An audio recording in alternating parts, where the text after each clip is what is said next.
ఈ సంవత్సరం అంతయు నీకు తోడుగా మాకు దయచేయము. మాకు నూతన సంభావనకు దయచేయము. నీ కృప బాహుళ్యమునకు మాకు కనుపరచు. మా జీవితంలో నీ చిత్తం నెరవేర్చుము. నీ సన్నిధిలో సమయమును గడిపే భాగ్యము దయచేయము. ఇతరులతో సమాధానంగా ఉండుట నెరవేర్చుము. మాకు మా కుటుంబమునకు ఆరోగ్యక్షేమాలు దయచేయము. శోధనాలు శ్రమలు ఎదుర్కొనే శక్తి మాకు దయచేయము. మమ్మను ప్రార్థయందును విశ్వాసమందును బలపరచుము. నీ వాక్యం మా హృదయంలో పదిలపరచుము. నీ రక్షణ ఆనందం మాకు దయచేయము. ఆమేన్. ఆమేన్.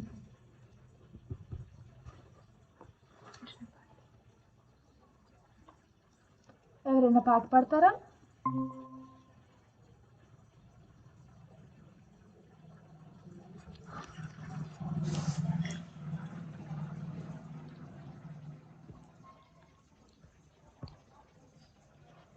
ప్రైజ్ లార్డ్ అందరికీ పాట పాడుకుందాం. దీనికి స్తోత్రం. హల్లెలూయా. హల్లెలూయా.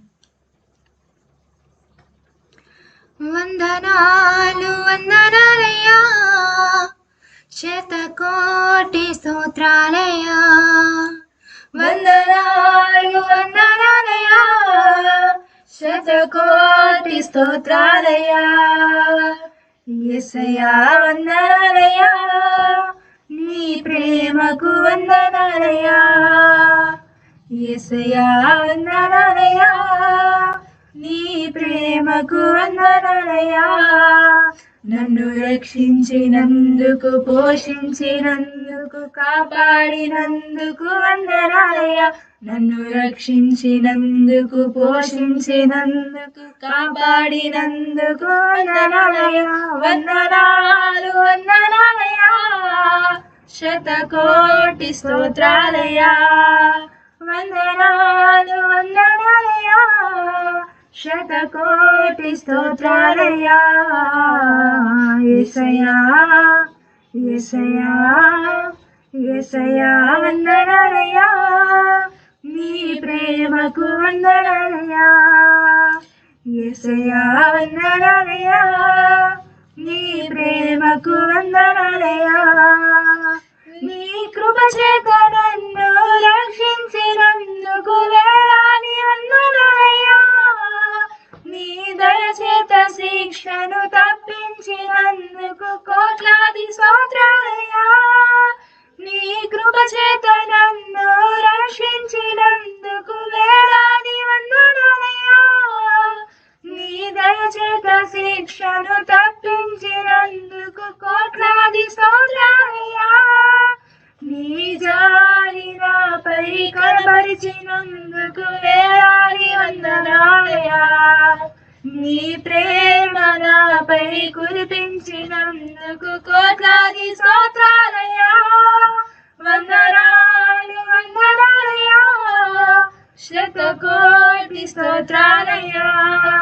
వందనాలు వందనాలయ్యా, శతకోటి స్తోత్రాలయ్యా. యేసయ్యా యేసయ్యా యేసయ్యా వందనాలయ్యా, నీ ప్రేమకు వందనాలయ్యా. యేసయ్యా వందనాలయ్యా, నీ ప్రేమకు వందనాలయ్యా. జీవగ్రంథములో నా పేరుంచినందుకు వేలాది వందనాలయ్యా.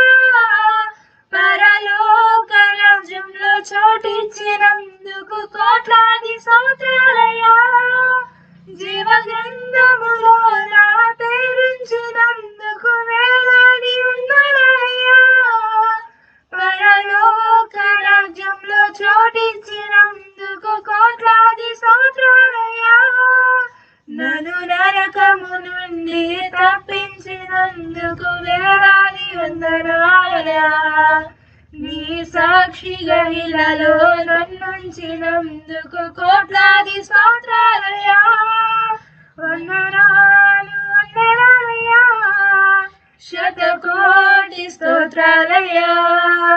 వందనాలు వందనాలయ్యా, శతకోటి స్తోత్రాలయ్యా.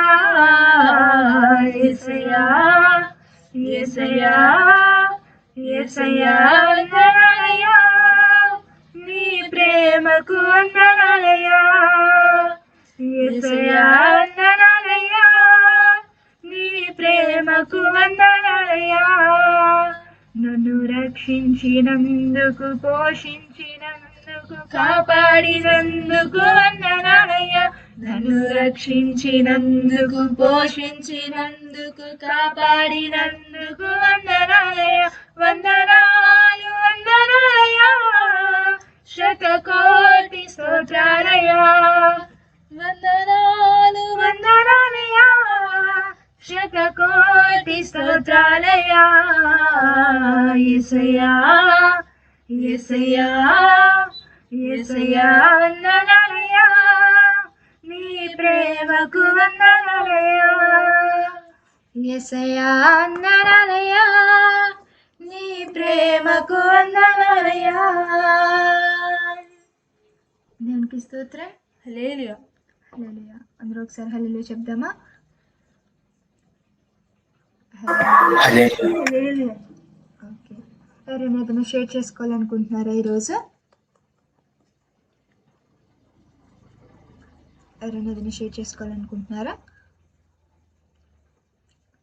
సరే, వాక్యం చెప్పడానికి మన మధ్య తేజనే సిద్ధం కలిగి ఉండగా అందరం కొద్ది నిమిషాలు శ్రద్ధ కలిగి దేవుని మాటలు విందాం.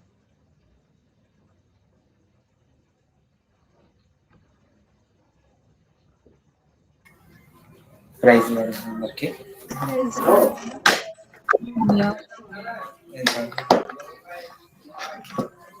మనము ఈరోజు నూతన సంవత్సరంలో ఉన్నాం కదా, కొత్తగా 2వ రోజు.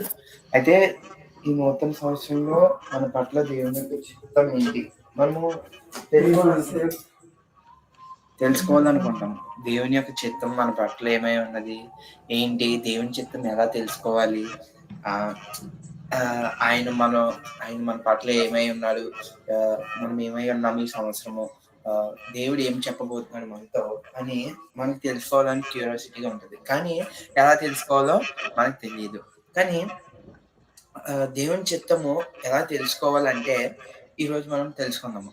ముఖ్యంగా దేవుడు మనకి ముందుగా కొన్ని వాగ్దానాలు ఇచ్చాడు బైబిల్లోనే. దేవుని చిత్త ప్రకారం, అదే దేవుని చిత్తాన్ని తెలుసుకుంటాం. అది ఒకసారి చదువుదాం. యెషయా 58:11. యెహోవా నిన్ను నిత్యము నడిపించును, క్షామకాలమున ఆయన నిన్ను తృప్తిపరచి నీ ఎముకలను బలపరచును.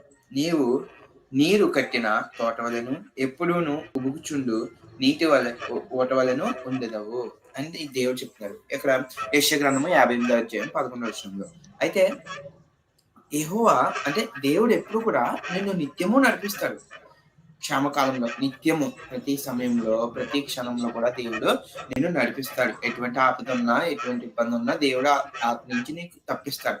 అయితే ఆయన ఏం చెప్తున్నారంటే, నీవు నీరు కట్టిన తోట వలను. అంటే ఇప్పుడు చూడండి, ఏదైనా చెట్లలో, తోటల్లో వాటర్ అనేది సప్లై చేస్తే ఆ ఫలాలు ఎంత అభివృద్ధి ఎంత బాగా పండుతాయి. అవునా? పంట సరైన నీరుంటే, కరెక్ట్గా నీరుంటే పంట ఎంత బాగా పండుతుంది. అలాగే దేవుడు కూడా మన జీవితంలో ఎటువంటి పంట పండిస్తారంటే, ఆయన మనకి ఎంత కావాలో, ప్రతి అవసరము ఎంత అవసరమో ఆ అవసరం అంతా తీర్చే దేవుడు మన దేవుడు. అది ఆ అవసరం అంతా తీర్చే దేవుడు. కాబట్టి ఆయన మన పట్ల ఒక కార్యము సమకూర్చినప్పుడు, ఆయన మనకు తోడున్నప్పుడు ఆ యొక్క కార్యము ఖచ్చితంగా ఎంతో 1000 రెట్లు కన్నా ఇంకా ఎక్కువగా ఫలిస్తుంది. ఖచ్చితంగా ఫలించుతుంది. ఎందుకంటే దేవుడే స్వయాన మనకి కార్యం చేయించున్నాడు కనుక. అయితే ఇంకొక వచనం చూద్దాము. కీర్తనలు 32:8. నీకు ఉపదేశము చేసేదను, నీవు నడవలసిన మార్గమును నీకు బోధించదను, నీ మీద దృష్టి ఉంచి నీకు ఆలోచన చెప్పేదను. చూసారమ్మా, దేవుడే చెప్తున్నాడు, నీకు ఉపదేశం నేనే చేస్తాను. నువ్వు ఏ మార్గంలో వెళ్ళాలి, ఏ మార్గంలో వెళ్ళకూడదు అని నీకు బోధిస్తాను. నీ మీద దృష్టి ఉంచి నీ ఆలోచనలు చెప్పుదను.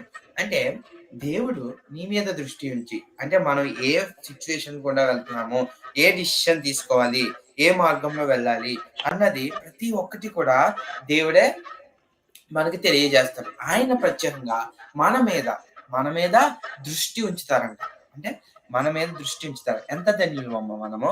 ఆయనే మన మీద దృష్టి ఉంచితే మనం ఎంత హ్యాపీ అంటే నిజంగా ఆయనే మనకు చెప్తున్నారు. వాగ్దానం ఇచ్చిన దేవుడు ఎప్పటికీ నెరవేర్చకుండా ఉండడు.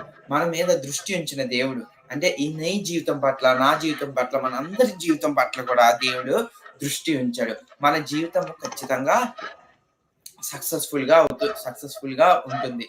ఎందుకంటే దేవుడే మన మీద దృష్టి పెట్టాడు. ఇప్పుడు చూడండి, ఏదైనా టీచర్ ఒక స్టూడెంట్ మీద దృష్టి పెట్టించి చదివించాడు అనుకోండి, మంచి మార్కులతో పాస్ అవుతారా? అవునా? మానవులుగా ఉన్నాం మనమే ఒకరి మీద దృష్టి పెట్టించి చదివించి ఏదంటే రాయితే వాళ్ళే సఫలం అవుతారు. అట్లాంటిది దేవాది దేవుడైన యేసయ్యే మన మీద దృష్టి ఉంచి మనం ఏది చేయాలో ఆయనే చెప్తారంటే మనం ఇంకా లైఫ్ లో ఇంకెంత సక్సెస్ఫుల్ అవుతాము? ఖచ్చితంగా ఎంతో సక్సెస్ఫుల్ గా అవుతాము. అవును కదమ్మా? అందుకనే మనం దేవుడి మాట వినాలి. దేవుడు మాట ఎలా వినాలి అంటే మనం ఏం చేయాలి, దేవుని చిత్తం ఎలా తెలుసుకోవాలి అంటే ఫస్ట్ ఆఫ్ ఆల్ మనం ఏం చేయాలంటే ఆయనకి నిర్ణయాన్ని వదిలేయాలి. ఇప్పుడు ఒక సిచ్యువేషన్ కూడా వెళ్తున్నాము, అవునా? ఈ దారిని వెళ్ళాలా అని మనమే ఆలోచించుకోవడం మానేసి దేవుని మీద దృష్టి ఉంచి, దేవా ఎలా వెళ్ళాలి, ఏ మార్గంలో వెళ్ళాలి, ఈ మార్గంలో వెళ్ళమంటారా, ఈ మార్గంలో వెళ్ళమంటారా అని దేవుని అడిగితే ఆయన ఖచ్చితంగా కార్యము చేస్తారు. ఎలా అంటే చూడండి, మనకి బైబిల్లో బెస్ట్ ఎగ్జాంపుల్ గా చెప్తాను. పేతురు గారు రాత్రంతా వల వేసి తీసి ఒక్క చేప కూడా పడలేదు. అయితే దేవుడు ఓ మాట చెప్పారు, యేసయ్య గారు, ఒకసారి వెయ్యి వల ఈ భాగంలో వల వెయ్యి, నీకు ఖచ్చితంగా చేపలు పడతాయి అంటే పేతురు గారు, ఎందుకు నిన్ను అయితే అంత పట్టాను అయినా పడలేదు, నేను అయిను అని అనలే. దేవుని మాట విన్నారు, విని ఆ వల వేశారు. ఆ వల వేసిన తర్వాత ఎన్నో చేపలు పడ్డాయి. అవునా? ఎన్నో చేపలు పడ్డాయి. అంటే దేవుని మాట వినబట్టే కదా. దేవుని మాట వినకపోతే అది కష్టము. అంటే ఎంత కష్టంలో ఉండుంటారు అప్పుడు పేతురు గారు. నైట్ అంతా కష్టపడి చేపలు పడడానికి ట్రై చేస్తున్నారంటే ఎంతో కష్టంలో ఉంటాడు. డబ్బు ఎంతో అవసరమై ఉండొచ్చు ఆయనకి. అవునా? ఆయన దేవుడి మాట వెంటనే విన్నారు, చేపలు పడ్డాయి. అప్పుడు దేవుడు ఓ మాట అన్నాడు, నిన్ను మనుషులు పట్టే జాలరుగా తయారు చేస్తాను, నా దగ్గరికి రా అని చెప్తారు. అయితే అప్పుడు వెంటనే పేతురు ఆయనకి ఎన్ని శ్రమలున్నా, ఎన్ని ఇబ్బందులున్నా అన్ని వదిలేసి సమస్తం విడిచిపెట్టి వేసే వెనక నడిచారు. అంటే ఆయన మాటకి గౌరవం ఇచ్చారు, ఆయన్ని రెస్పెక్ట్ చేశారు. ఆయన ఏది చెప్పారో అది విన్నారు. ఇప్పుడు మనం పేతురు గారి గురించి ఎంత గొప్పగా చెప్పుకుంటున్నాము, ఆయన మాట వినబట్టే కదా ఈ రోజు ఎంత గొప్పగా మనం చెప్పుకుంటున్నాము. ఆయన మాట వింటే మనం ఎప్పటికైనా సరే సఫలము అవుతాము. అంటే ఖచ్చితంగా సఫలం అవుతాము. చిరకాలము కూడా ఆయన గుర్తుండిపోయేలాగా మన పట్ల కార్యము చేస్తారనమాట. ఖచ్చితంగా మన పట్ల గొప్ప కార్యము ఆయన చేస్తాడు. మనము కన్ఫ్యూజన్ పడకూడదు. అంటే ఫుల్ కాన్ఫిడెన్స్ తో ఉండాలి. దేవుడు ఖచ్చితంగా ఈ కార్యం చేస్తాడు. దేవుని మీద ఆధారపడి ఉండాలి. దేవుని మనం ఏదైతే కావాలని కోరుకుంటున్నారో అది మనము ఇచ్చేయాలి. అవునా? దేవునికి ఏదైతే అవసరమో అది మనకు తెలుసు. మనకి ఏదైతే అవసరమో దేవునికి తెలుసు. తగిన కాలంలో ఖచ్చితంగా ఇస్తారు. మనము తొందరపడకూడదు. మన స్వబుద్ధిని ఆధారం చేసుకుని ఆలోచనలు అనేవి చేయకూడదు. చూడండి, సామెతలు 3వ అధ్యాయము 5వ వచనంలో ఉంటుంది. సామెతలు 3వ అధ్యాయము 5వ వచనం, నీ స్వబుద్ధిని ఆధారం చేసుకొనక నీ పూర్ణ హృదయంతో యెహోవా యందు నమ్మకించుము, నీ ప్రవర్తన అంతటి యందు ఆయన అధికారమునకు ఒప్పుకొనుము. అంటే మన ఒప్పుకోవాలి. దేవుడు ఏది చెప్పారో ఆ మాట మనము వినాలి. అలా వినాలి. అంతేగాని దేవుడు చూడండి, దేవుడు చెప్తే మనం చేస్తే అది ఎప్పటికీ సఫలము అవ్వదు. దేవుడు చెప్పిందే మనం చేయాలి. అలా చేస్తే ఖచ్చితంగా సఫలం అవుతుంది. కాదు చూడండి, ఎవరు యోనా గారు నినివే పట్టణానికి వెళ్ళమంటే తర్షీషు పట్టణానికి వెళ్తారు, దేవుడి మాట వినకుండా. అయితే ఆయన ఏం చేశారు, దేవుడు ఆ వాడికి తుఫాను వచ్చేలా తయారు చేసి మళ్ళీ యోనా గారిని నినివే పట్టణానికి వెళ్ళాలి. అంటే అక్కడ దేవుని మాట వినలేదు. అవునా? దేవుని మాట వినలేదు కాబట్టి ఎన్నో శ్రమలు వచ్చాయి. అంతే. ఆ శ్రమల్లో దేవుడు మళ్ళీ తెలుసుకొని ఆయన నినివే పట్టణానికి వచ్చారు. అలా మనకి ఎన్నో శ్రమలు ఎదురవుతాయి దేవుని మాట వినకపోతే. దేవుడు చెప్పినట్లు మనం చేయాలి. మనము వాక్యం ఎంత తెలిసినా, మనం ప్రార్థన ఎంత చేస్తున్నా, ఎంత శ్రద్ధగా బైబిల్ చదువుతున్నా, దేవుని చిత్తం ఏంటో తెలిసి చేయకుండా ఉన్నామంటే అది దేవునికి ఇష్టం ఉండదనమాట. మనము దేవుని చిత్తం ఏదై ఉందో అదే మనము చేయాలి. ఒకవేళ దేవుని చిత్తము ఇటు సైడ్ వెళ్తే అది ముళ్ళ కంచైనా మనం వెళ్తే ఆ ముళ్ళ కంచె రహదారిగా తయారు చేస్తాడు దేవుడు ఖచ్చితంగా. అంటే ఆయన చెప్పినట్లుగా మనము నడుచుకోవాలి. అలా నడుచుకుంటే ఎంతో ధన్యత మనకి ఉంటుందన్నమాట.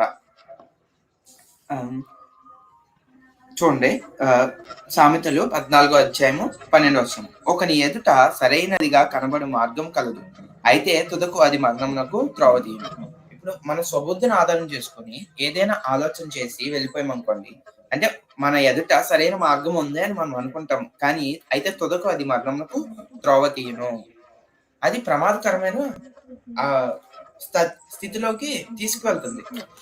మన స్వబుద్ధిని ఆధారం చేసుకుని మనము నిర్ణయాలు తీసుకుంటే, మనం అదే దేవుని చెప్పినట్లు మనం విన్నాం అనుకోండి, దేవుని మాట మనం వింటే అది ఖచ్చితంగా సఫలము అవుతుంది. దేవుని చిత్తాన్ని మనము తెలుసుకోవాలి. అలాగా ఆయనకి మన నిర్ణయాన్ని వదిలిపెట్టాలి. అలా నిర్ణయాన్ని వదిలిపెట్టేస్తే ఆయన మనకి తెలియజేస్తాడు ఖచ్చితంగా. మనం ఎక్కడున్నా, ఎలాంటి స్థితిలో ఉన్నా, మన కోసము పూర్తిగా వెల చెల్లించేవాడు ఆయన మాత్రమే. దేవుడు మన యొక్క చిత్తము, మన జీవితాల్లో ఏదైతే చిత్తం ఉందో ఆయన నెరవేర్చును గాక. ఆయన ఎలా నెరవేరుస్తారంటే, దీనికి మనకి మారు మనసు పొందాలి. దేవుని యందు మారు మనసు పొందాలి, ఆత్మపూర్ణులై ఉండాలి, పరిశుద్ధులగుటే ఆయన చిత్తమై ఉన్నది. అంటే మారు మనసు పొందాలి. ఫస్ట్ రక్షణ తీసుకున్నాం మనం అందరం. 2 ఆత్మపూర్ణులై ఉండాలి, అంటే దేవుని యొక్క కంట్రోల్లో మనం ఉండాలి. అలా ఆయన యొక్క కంట్రోల్లో మనం ఉన్నట్లయితే అప్పుడు దేవుడి యొక్క చిత్తాన్ని మనం ఈజీగా తెలుసుకోగలము. అలాగే పరిశుద్ధంగా జీవించాలి. రెండవదిగా చూద్దాము, అపోస్తులు 1:24-25-26 వచనాలు చూడండి అమ్మా. ఏంటంటే, ప్రార్థన చేసి దేవుని చిత్తాన్ని తెలుసుకోవాలి.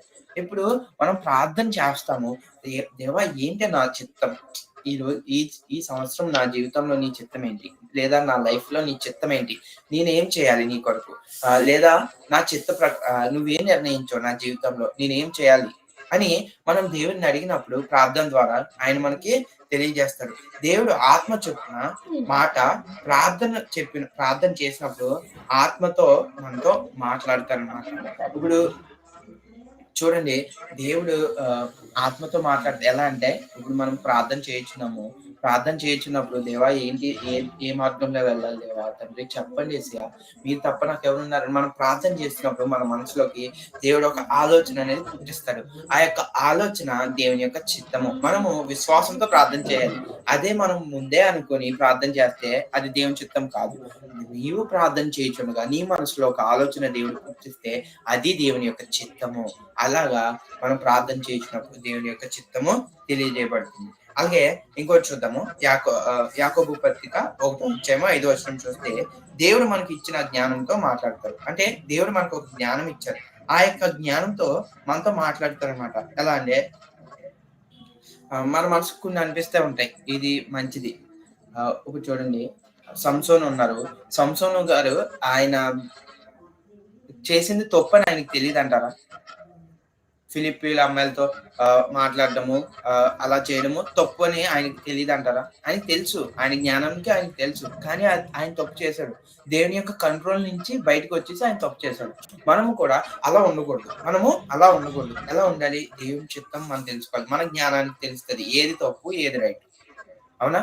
ఏది తప్పు ఏది రైట్ అది మనకు తెలుస్తుంది. అది మనం నిర్ణయించుకొని జీవించాలి. ఆ జ్ఞానం ద్వారా మనకు తెలియజేస్తాడు దేవుడు, ఇది నీ దేవుని చిత్తము, ఎలా చెయ్యి, అలా చెయ్యి అని దేవుడు మనకి చెప్తారనమాట. చూడండి, ఈ 3 కూడా ప్రకారంగా మనము పాటిస్తే ఖచ్చితంగా దేవుని యొక్క చిత్తము మనకు తెలుస్తుంది. ఫస్ట్ ఏంటి, మనం ఏం అవ్వాలనుకో అది ఏమైనా దేవుని నిర్ణయానికి మనం వదిలేయాలి. దేవుని నిర్ణయానికి వదిలేస్తే ఆయన మనకి తెలియజేస్తారు. రెండోది ప్రార్థన ద్వారా దేవుణ్ణి అడిగితే ఆయన మనకి తెలియజేస్తారు. మూడోది ఏంటి, మనకి ఇచ్చిన జ్ఞానంతో ఆయన తెలియజేస్తారు. ఇవన్నీ కూడా దేవుని చిత్త ప్రకారం తెలుసుకోవడానికి మనకి సహాయపడతాయి. ఈరోజు ఈ కొత్త సంవత్సరంలో మన పట్ల దేవుని యొక్క చిత్తం ఏంటో మనం తెలుసుకుందామమ్మా. లేదా ప్రార్థన చేసి కనిపెడితే ఖచ్చితంగా దేవుడు మన యొక్క చిత్తం ఏంటో తెలియజేస్తాడు. ఆయన తెలియజేసిన చిత్త ప్రకారము మనం జీవిద్దాము. ఆయన చెప్పినట్లు మనం జీవిస్తే ఈ లోకంలో ఎంతో ధన్యత మనకి కలుగుతుంది. ఈ యొక్క చిన్న వాక్యము దేవుని దీవించడం కోసం. చక్కటి వాక్యాన్ని అందించిన అన్నయ్యకి అందరూ ఒకసారి ప్రైజ్ లార్డ్ చెప్తామా? ప్రైజ్ లార్డ్ అన్నయ్య. ప్రైజ్ ది లార్డ్ అన్నయ్య. ప్రైజ్ లార్డ్ అమ్మా.